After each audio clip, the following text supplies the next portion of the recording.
দর্শক, জীবন্ত ইলিশ আমার হাতে। মেঘনা থেকে কথা বলছি। ইলিশ বড় মমতাময়ী একটি শব্দ।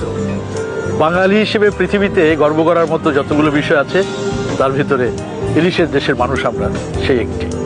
এমন কোনো বাঙালি নাই যার জীবনে ইলিশের কোনো মজার অভিজ্ঞতা নেই। আর সেই ইলিশ চাঁদপুরের ইলিশ।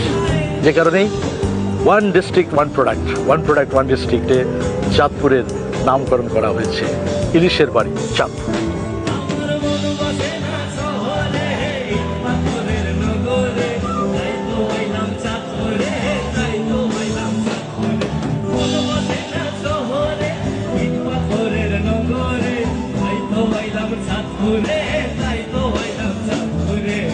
এই চাঁদপুরে